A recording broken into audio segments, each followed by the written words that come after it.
I never thought a random message on an old Facebook account I hadn't used in years would change everything. It was a simple, "Hey, remember me?" from someone named Rafiq. The name sent a cold tingle down my spine. I hadn't heard that name since I was 10 years old. Back then, Rafiq was my best friend. We lived on the same street, played cricket in the alleyways, and shared the kind of bond only children can understand. Pure, loyal, and fearless. He had this wild imagination. We used to pretend the empty, half-constructed house at the end of our road was haunted. He'd make up stories of ghosts, hidden doors, and voices in the walls. I thought he was just being silly back then. But what still clings to my mind is how quickly he vanished. It was during the summer break. One day, he just stopped coming out to play. His house looked the same, windows open, curtains swaying, but no one answered the door. My parents told me they'd moved away suddenly, but I never saw a truck. No goodbye. Nothing. It was as if he'd been erased. I used to stare at that house for hours, waiting for a glimpse of him. Eventually, life moved on. I made new friends.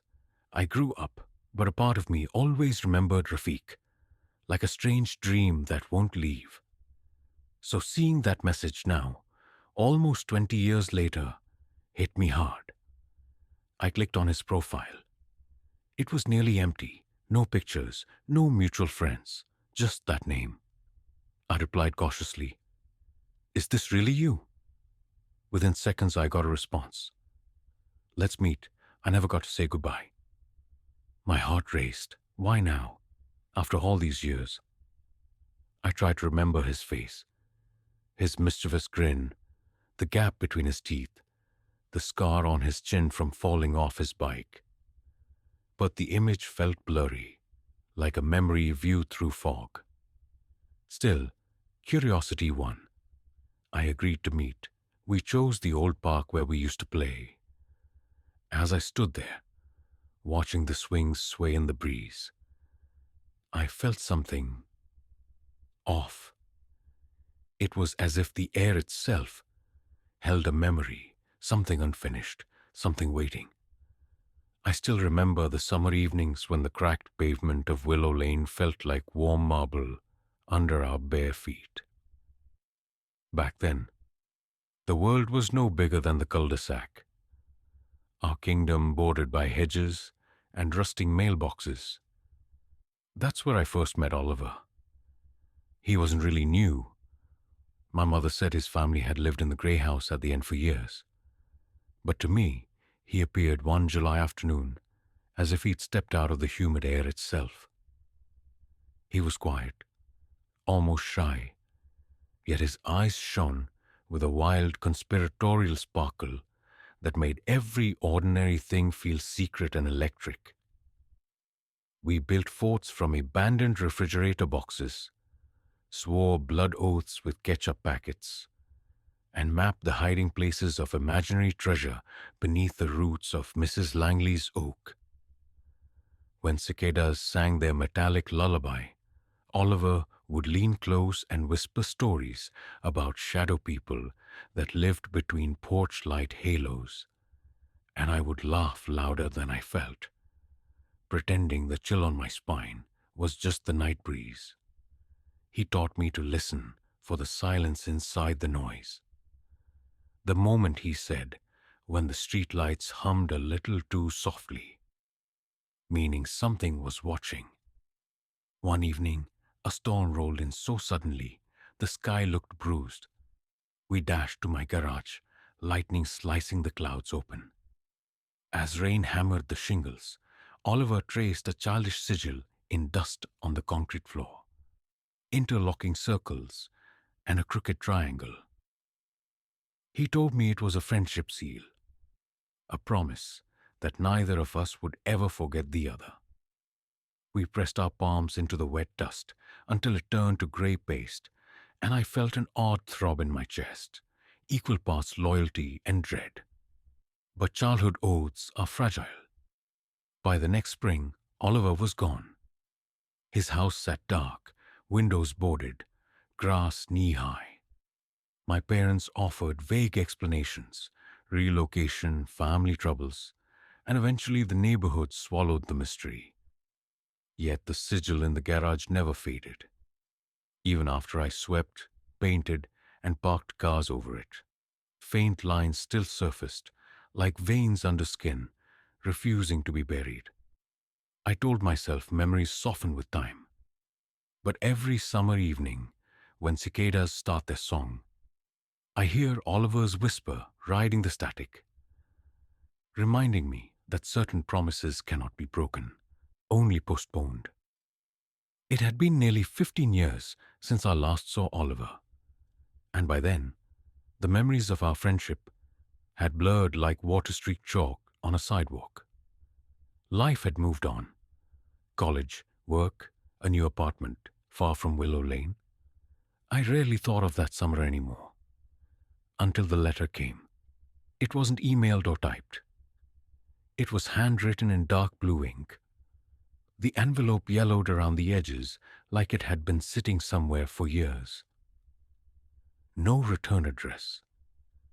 Just my name and new address, written in the familiar, jagged scrawl I hadn't seen since childhood.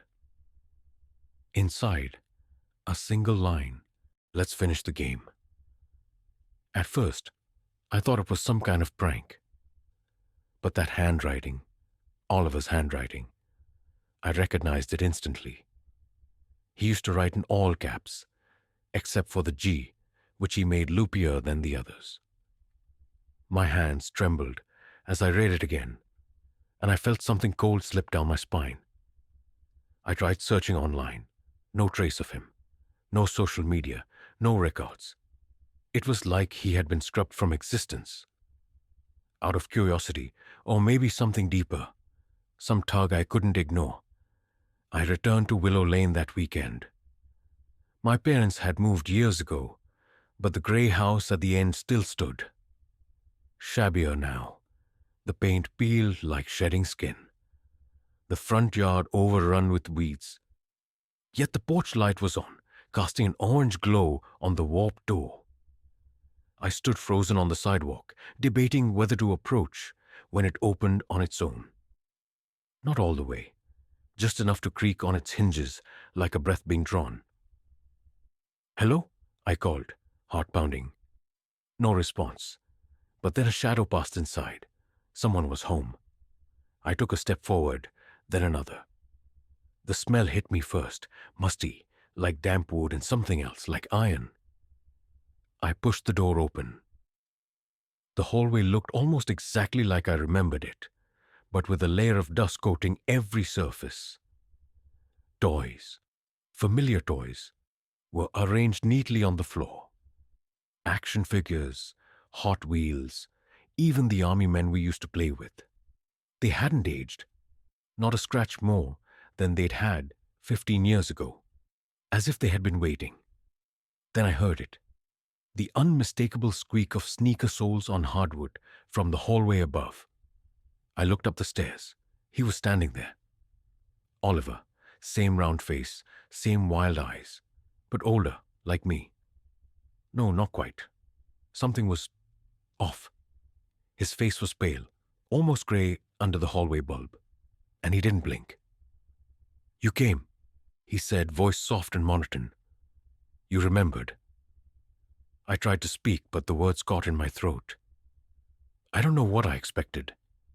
Maybe a tearful reunion, laughter, even a hug. But not this. Not the way he stared at me like I was a puzzle he was still solving. "You still have the seal," he whispered. "That means you're still bound." I stepped back instinctively, my stomach twisting. "What are you talking about?" I asked. Oliver didn't answer. He simply smiled, too wide, too still, and turned, walking deeper into the house. Despite everything in me screaming to run, I followed. because some part of me needed to know what had happened to him, what he had become, and why, after all these years, he had come back.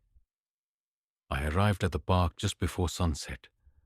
The sky was painted in streaks of orange and purple, and the familiar rusted swing creaked in the breeze like it hadn't moved in years. The place hadn't changed much. Same broken bench under the banyan tree, same cracked cement around the slide. But it felt emptier somehow, like the laughter that once filled the space had long since died out and left behind a hollow echo. I waited. 15 minutes passed, then 20. I was just about to leave when I saw someone walking slowly down the dirt path toward me. It was him, or at least it looked like him. He had the same build, same sharp features, but older, of course. His eyes, though, those eyes were exactly the same. Piercing, a little too still. He was dressed strangely, like he didn't really belong in this time. A white button-up shirt, faded and stained in places, tucked into slacks that looked oddly formal for a casual meet-up. His shoes were scuffed like he'd walked a long way in them. And there was something about the way he moved. Stiff, like his limbs didn't remember how to be normal anymore. "Rafiq?" I asked, my voice cracking a little. He smiled, but it didn't reach his eyes. "You came," he said softly. Almost like a sigh of relief, we sat on the bench, and for a few moments, there was silence. I tried to make small talk, asked where he'd been, what he'd been doing all these years, but his answers were vague. "I was around," he'd say, or "things got complicated." When I asked about his family, he went quiet, just stared ahead, eyes glazed over. There was something deeply unsettling about him. Not scary, not yet, but off. Like he was only mostly human. At one point, I looked down at his hands resting on his knees, and they were covered in small scratches, like he'd been crawling through brambles. His fingernails were dirty, chipped. He caught me staring and quickly tucked them away into his sleeves. "You remember that house?" he said suddenly, turning to look at me. "The one we used to sneak into, with the black staircase?" I nodded slowly. "The half-built one?" "Yeah. You used to scare the hell out of me with your stories." He smiled again, and this time there was something cruel in it. "Not all stories are fake." I chuckled nervously, but he didn't. He just kept staring at the horizon. "I went back there, he said. "A few years ago. I saw things, heard things. It's still there, Still waiting." "Waiting for what?" I asked. His eyes turned to me, and for a split second, they looked darker, almost entirely black. "You." A shiver crawled up my spine. I laughed again, trying to brush it off, but he didn't break character. Maybe it was a joke. Maybe he was just messing with me. But something in his tone didn't feel like a joke. It felt final. He stood up suddenly. "Come with me," he said. "Where?" He pointed down the road, in the direction of the old neighborhood. "I want to show you something." I hesitated. Every instinct told me to make an excuse and leave. But there was a pull, too. A strange gravity in his voice, in his presence. Like I didn't have a choice. Like I'd already agreed. We walked in silence. The sun had nearly disappeared, and the sky was turning a deep violet. Street lights flickered as we passed them, and I noticed more than once that his shadow didn't quite match his movements. It was always a second too late. Finally, we reached the edge of the block. The old half-constructed house loomed at the end of the road, exactly as I remembered it. Still abandoned, still dark, but something about it looked different. The windows weren't boarded up anymore. The door was slightly ajar. And even from where I stood, I could swear I heard whispering. Rafiq turned to me, eyes shining in the dark. "It's time," he said. "For what?" He didn't answer. He just walked in. My pulse hammered as I crossed the threshold after him. The door groaned shut on its own, smothering the last sliver of twilight. Inside, the house smelled of wet earth and something metallic. Iron, maybe blood. Dust motes drifted in the beam of my phone light, but I couldn't shake the sense that the air itself was moving, breathing. Rafiq was ahead, ascending the black concrete staircase we'd once dared each other to climb.